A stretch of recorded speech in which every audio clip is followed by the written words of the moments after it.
வணக்கம் நண்பர்களே. பெருநாட்டில் இருக்கும் தங்க நதிகள். பெருவில் ரகசியமாக அமிஷன் காட்டில் என்ன நடக்கிறது? உண்மையில் தங்க நதிகள் தான் இருக்கிறதா? இது குறித்து நாசா வெளியிட்ட தகவலை இந்த வீடியோவில் பார்க்கலாம். பெருநாட்டில் இருக்கும் அமேசான் மலைக்காடுகளில் எவ்வளவு தங்கச் சுரங்கங்கள் இருக்கின்றன என்பதை நாசா வெளியிட்டுள்ளது. தங்க நிறத்தில் நதி போல் இருப்பது உண்மையில் நதி அல்ல, அது தங்கச் சுரங்க பணிகளுக்காக முறையாக தங்கத்தை எடுக்க உரிமம் பெறாதவர்கள் தோண்டி வைத்திருக்கும் குழிகள் என இந்த விண்வெளி ஆராய்ச்சி மையம் கூறியுள்ளது. பொதுவாக இந்த குழிகளை பார்வைக்கு காட்ட மாட்டார்கள். சூரிய ஒளிபட்டு எதிரொலிப்பதால் இப்படி ஜொலிக்கின்றது. சர்வதேச விண்வெளி நிலையத்திலிருந்து ஒரு விண்வெளி வீரர் கடந்த டிசம்பர் 2020 ஆண்டு இந்த அரிய புகைப்படத்தை எடுத்துள்ளார். பெருநாட்டின் தென்கிழக்கு பகுதியில் இருக்கும் மட்ரே டி டாய்ஸ் என்ற பகுதியில் இந்த தங்கச்சுரங்க பணிகள் நடக்கிறது. உலக அளவில் தங்கத்தை ஏற்றுமதி செய்யக்கூடிய முக்கிய நாடுகளில் பெருநாட்டுக்கு ஒரு முக்கிய பங்கு உண்டு.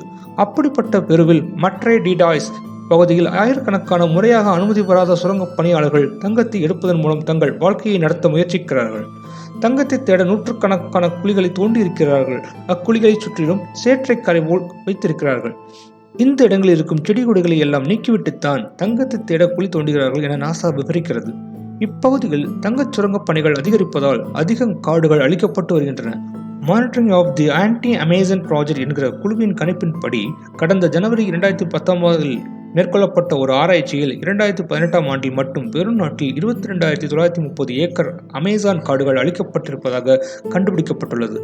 பெருவின் மற்றொரு பகுதியான லா பாம்பாவில் கிட்டத்தட்ட 10 ஆண்டு காலத்துக்கு அதிக அளவில் தங்கச்சுரங்க பணிகள் நடந்தன.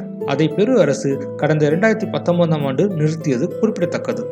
பெருநாட்டை பற்றி மேலும் தெரிஞ்சுக்கலாம் அப்படின்னு பார்த்தோம்னா, இது ஒரு லத்தீன் அமெரிக்க நாடு. இதோட தலைநகர் லீமா. மக்கள் தொகை 29.7 மில்லியன். இதோடைய பவுண்டரிஸ் அப்படின்னு பார்க்கும்போது வடக்கில் ஈக்குவடார் மற்றும் கொலம்பியா நாடுகளும், கிழக்கில் பிரேசில் நாடும், தெற்கில் சிலி மற்றும் பொலிவியா நாடுகளும் இருக்கு. தென்கிழக்கே பசிபிக் பெருங்கடல் உள்ளது. பெரும்பாலும் இந்த மக்கள் எசபோனியா அப்படின்ற மொழியை பேசுகிறாங்க. உலகின் மிகப்பெரிய ஆறான அமேசான் ஆறு இந்த நாட்டில் தான் இருக்குது. இந்த அமேசான் காடுகள் இந்த தங்க வேட்டையினால் மட்டுமல்ல, இயற்கையின் சீற்றங்களான காட்டுத்தீயினாலும் பாதிக்கப்பட்டுள்ளது. இயற்கையை பாதுகாக்க வேண்டியது நமது ஒவ்வொருவருடைய கடமை என்பதை உணர்த்துவதே இந்த பதிவின் நோக்கமாகும். நன்றி நண்பர்களே. இந்த வீடியோ உங்களுக்கு பிடிச்சிருந்தால் லைக் பண்ணுங்கள், ஷேர் பண்ணுங்கள். இது போன்ற புதிய விஷயங்களை தெரிஞ்சுக்கிறதுக்கு நம்ம சேனலை சப்ஸ்கிரைப் பண்ணிக்கிறோங்க. புதிய தகவல்களை அறிவோம் தமிழில்.